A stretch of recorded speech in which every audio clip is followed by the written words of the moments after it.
Hi everybody, we're going to move on to the hydrolysis of salts in this lecture. So if you recall from Chem 1211, we referred to pretty much all ionic compounds as salts. And so when we talked about putting those salts into water, into solution, we talked about them dissociating. And so if sodium chloride is our poster child for ionic compounds, then you've probably experienced that you've dissolved sodium chloride in water before. It didn't really have a pH associated with it, so you might think that most salts being dissolved in water are going to result in a neutral solution. But that's not always the case. And since we're in this chapter on acids and bases, we're going to talk about the salts that, when dissolved, will result in a pH that's something other than neutral. So there's a couple scenarios. So if we have salts that result from a strong acid or a strong base, those are going to give neutral solutions. And we can talk about why sodium chloride would be an example of one of those neutral solutions. But if we have a scenario where we have a salt of a strong base with a weak acid, it's always going to give a slightly basic solution. Or if we dissolve a salt from a strong acid with a weak base, it's always going to give a weakly acidic solution. And we're actually going to work through this, so hopefully it will make more sense in just a minute. And so your friends in this are going to be Appendix H, which is at the back of our textbook, and that's weak acid Ka table. And then Appendix HI is going to be weak bases, so those are going to be KBs. And I'll correct that in the slide. Okay, so what are we talking about? So if we dissolve sodium chloride in water, we're expecting that solid sodium chloride is going to dissociate into sodium ions and chloride ions, but we're completely forgetting about the water in this scenario.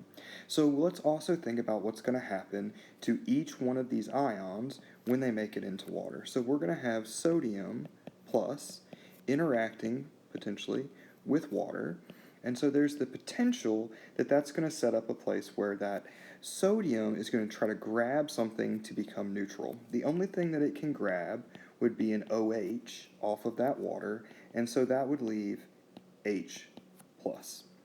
So this is not going to happen because sodium hydroxide, the thing that it would be making, is strong. And so because of this, this is not going to happen.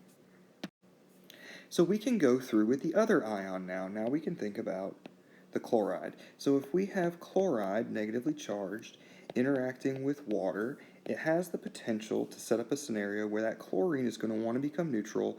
It's going to try to grab a proton, and so it's going to form HCl plus what's left over, an OH hydroxide after it pulls that proton off of water.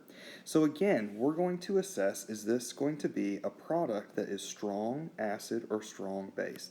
HCl is one of our strong acids, and so because of that, this is not actually going to occur. So if we're not forming H pluses and we're not forming OH minuses, this solution is going to be neither acidic or basic. So this is going to result in a neutral solution. So when we say if we have a salt of a strong base, this is what we're talking about. If we're talking about the salt of a strong acid, we're talking about something that would result in that. Okay, so now we can shift over and we can look at another example. So if we were going to dissolve potassium nitrate, KNO3, we would be looking at that to dissociate into two separate ions, a potassium, K+, and a nitrate, NO3-. So let's look about what would happen in that next step. Well, that potassium plus has the potential to interact with an H2O, and if it did and it tried to neutralize itself, it would grab an OH, right? It needs something negative to cancel its K+, and so that would be potassium hydroxide, and the remaining water molecule minus an OH would be an H+. So we have to ask ourselves, if that K tried to neutralize itself, is this going to be strong or weak? KOH is one of our 6 strong bases, so that means that this is not going to happen.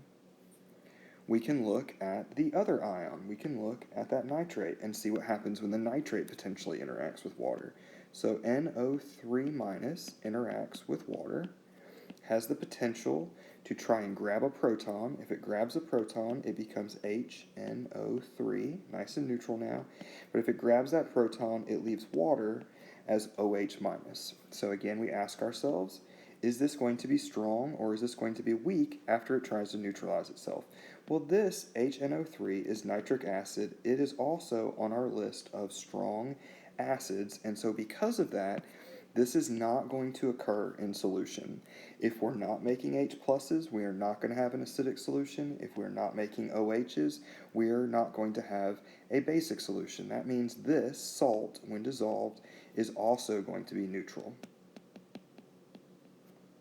Okay, so this is the process that we're going to go through for any salt that we're going to dissolve. I've just given you two examples of salts that dissolve and the solution ends up being neutral.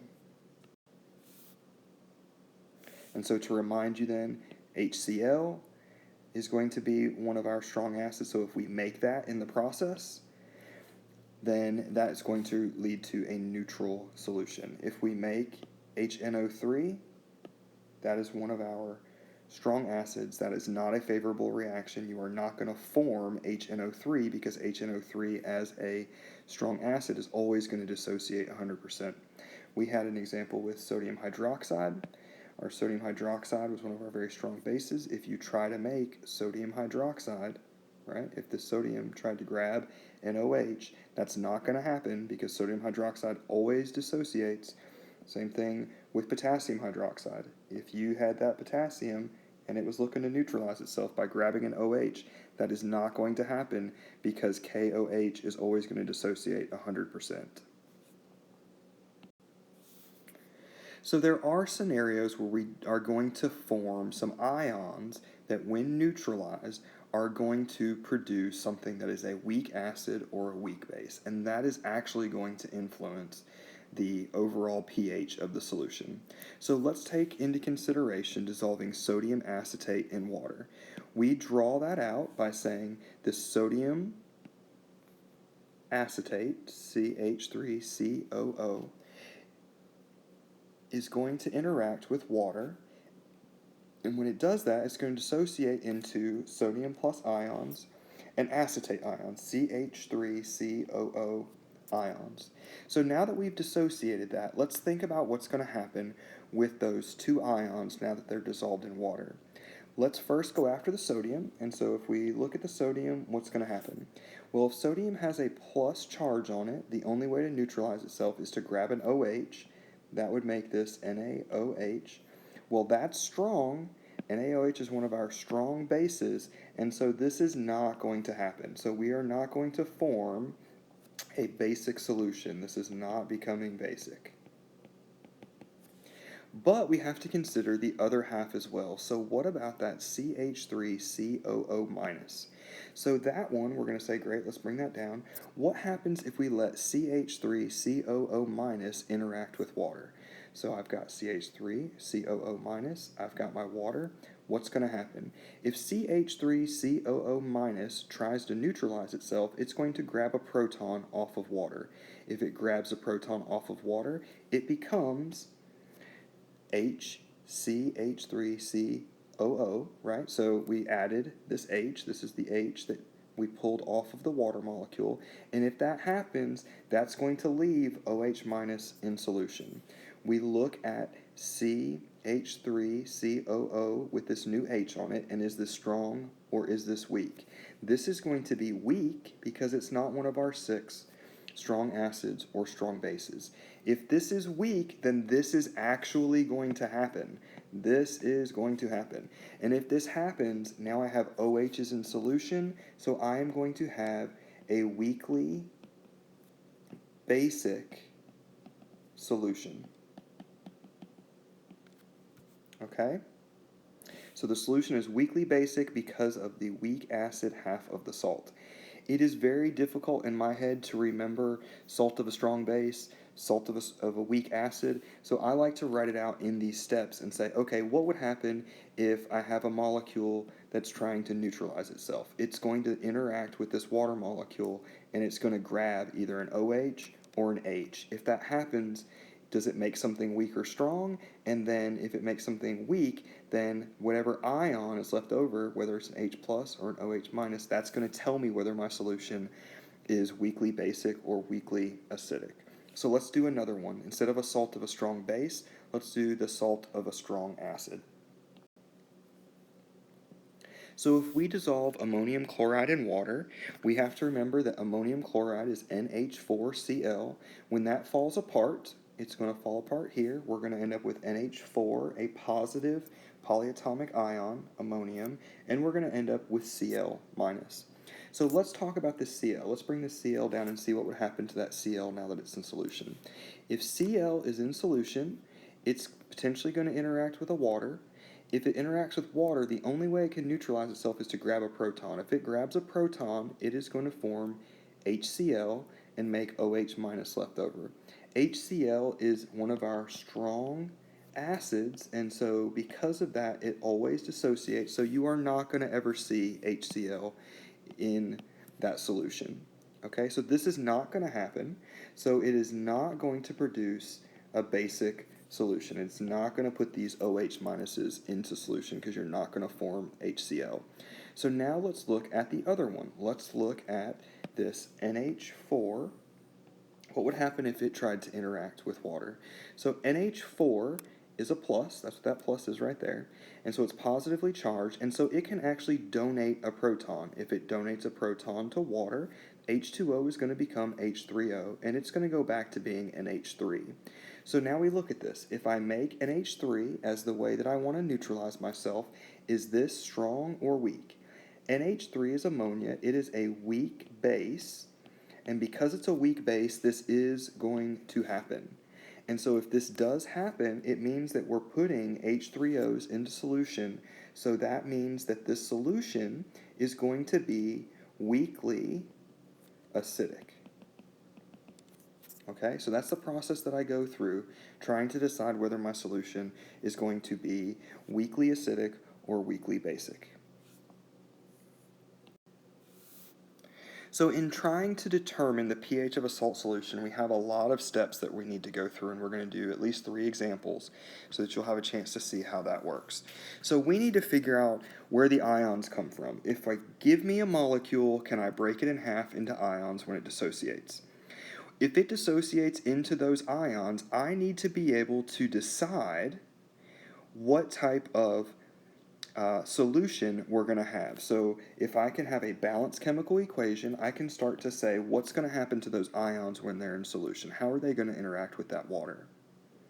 So when we neutralize the compound, that compound, we're going to have to decide what the Ka or the Kb is, right? Not the ratio of Ka to Kb, but just which one do we need, the Ka or the Kb. Sometimes we'll have a Ka, but we need a Kb, so we know how to do that conversion, and we can do that. We'll also need to create an ice chart. These types of questions, if they're asking about a pH, are going to require us to come up with the proton concentration so we can get a pH, or the hydroxide concentration so that we can get a pOH. We'll have to solve for the equilibrium concentration, so that's what we do with ice charts, and then based on those proton concentrations or hydroxide, OH concentrations, we'll calculate a pH or pOH, and we can convert back and forth between those. So lots of steps. We'll walk through those together. So this question seems deceptively simple. Calculate the pH of 0.20 molar solution of ammonium nitrate. So the first thing for us to figure out is, what does ammonium nitrate look like? If I have ammonium nitrate, that is NH4, which is the ammonium, NO3. NH4 has a plus charge on it, NO3 has a 1 minus charge on it, so they come together 1 to 1 in this ionic compound. If we put this into water, we're expecting it's going to dissociate into NH4 plus NO3 minus. So the next question is, what would happen if each one of these ions tried to interact with water? So in this next step, we're going to say NH4, what are you going to do when you come in contact with water? NH4 plus with water has the potential to neutralize itself by dumping a proton off of NH4 onto H2O. If that happens, we are going to form NH3 and we're going to form H3O+. So now that we've identified what the neutralized product is going to be, we have to ask ourselves, is this weak or strong? Ammonia is a weak base, which means that this is in fact going to happen. If this happens, we put H3Os into solution. This is going to be weakly acidic. Just to make sure we're being thorough, let's go ahead and let's also do the NO3. If NO3 gets to interact with water, what's going to happen? NO3 minus plus water, H2O, has the potential to neutralize itself by pulling a proton off, becoming HNO3 plus OH minus, because it pulled that proton off. And then we ask ourselves, is this strong or weak? HNO3 is nitric acid. That is one of our strong acids, so that means that this is not going to happen. We are not going to put those in solution. The only pH for this is going to be a weakly acidic pH. So we've solved the first part and decided this is not going to be neutral. This is going to be acidic, and if it's acidic, we need to figure out what pH it is, hopefully a pH less than 7, because that would be an acidic pH. So the next step is to look at that compound that we made when we were trying to neutralize, and when we neutralized, we made ammonia. So if we look up a Ka or Kb for ammonia, we're only going to find a Kb. So the Kb that we find for ammonia is going to be 1.8 times 10 to the minus 5. Well, we just said that when ammonium nitrate dissolves, it's going to form a weakly acidic solution. We need to find the H3O plus concentration to get a pH. So we actually need to convert this Kb to a Ka. We can do that by remembering that Kw equals Ka times Kb. So we can plug in, we can say that 1.00 times 10 to the minus 14 equals the Ka that I care about times Kb, which is 1.8 times 10 to the minus 5. So now we have the ability to solve for Ka. Ka is going to be 1.00 times 10 to the minus 14 divided by that Kb, 1.8 times 10 to the minus 5. Ka in this instance is going to be 5.6 times 10 to the minus 10. Okay, so now we've got one more piece of the puzzle. We are actually going to have to set up an ice table now so that we can try to take that Ka and figure out how much H3O plus we have at equilibrium. So I'm going to rewrite the formula at the top of this page, and so that formula is going to be NH4 plus H2O goes to NH3 plus H3O, and I'm going to use this as the basis for my ice table. So we said that H2O is a liquid. We're not going to concern ourselves with that. In the initial point, we have 0.20 molar solution, so 0.20 is going to be our starting concentration of ammonium. We have 0 of our two products at the initial time point. The change, well, we're going to produce these products, so we're going to have plus X. We are subtracting the reactant, so minus X. Bring that down to the equilibrium line, 0.20 minus X. This is a plus X. This is a plus X. And so now we have the ability to write the equilibrium expression. The equilibrium expression, this is forming an acidic solution. It's forming H3O, so this is going to be a Ka. We just solved for the Ka. The Ka equals 5.6 times 10 to the minus 10. That's also going to equal our equilibrium expression, our NH3 times our H3O plus over the reactant NH4 plus. And so when we look at that, we can actually plug in now our x's. 5.6 times 10 to the minus 10 equals x times x over the NH4, which was 0.20 minus x. So now what I need to do is I need to try to get the x's on one side, if at all possible. The best way for me to do that is to multiply both sides by the denominator down here. So I'm going to end up with 5.6 times 10 to the minus 10. That whole quantity times 0.20 minus x is going to equal my x times my x. I'm going to distribute this 5.6 times 10 to the minus 10. I'm going to distribute it to the 0.20 and to the minus x. And on the right side, I'm going to have x squared. So I'm going to end up with a number in front of an x, and an x squared. I'm going to move all that to one side of the equation, and when I do that, I am going to have all of that is set equal to 0. That is the way we set up our equations when we want to use the quadratic equation, and that's the only way that we're going to be able to solve for x. So if you distribute it and you get all this stuff equals to 0 and plug it into a quadratic equation solver, like the one that I gave you information about in order to put onto your calculators, then what you're going to do is you are going to solve for x. You'll get two x's. You'll figure out which one makes sense. We do not have negative concentration, so if one of those is negative and you try to plug it in for x and it makes a negative concentration, then you are not going to want to use that. The x that we're going to get that actually works for us is going to be 1.05 times 10 to the minus 5. So somewhere around there is what you should get when you use your quadratic equation solver. And so this x is going to go up, and it's going to become our final line. So I'm going to have 1.05 times 10 to the minus 5. NH3, ammonia, I'm going to have that same concentration of H3O plus, and so that is going to be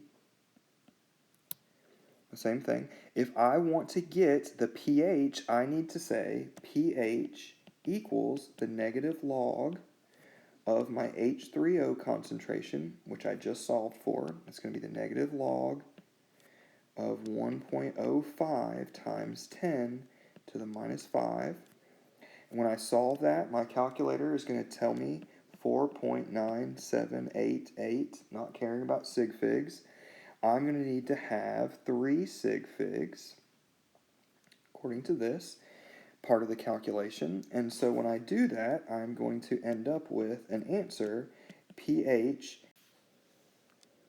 is 4.98. And so that's going to be my final answer, because if we go back to the original problem, it was asking me about the pH.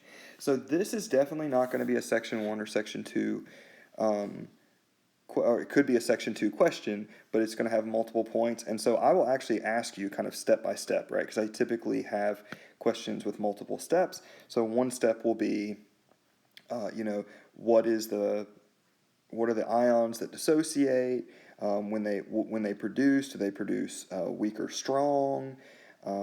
What is the Kb? What is the Ka? So I will try to walk you through in the question kind of some of the steps that you'll need to do, but you will need to familiarize yourself with this process and the quadratic equation solver that we were getting for the calculators, because this is going to be repeated over and over again, and you'll see this in example 2 as well. So let's move on to example 2. We do have it nice and typed out for you. So this was going to give you just kind of step by step what we would need to do, and then an example of what the ice table would end up looking like. Okay, so that's going to be in the notes and available to you.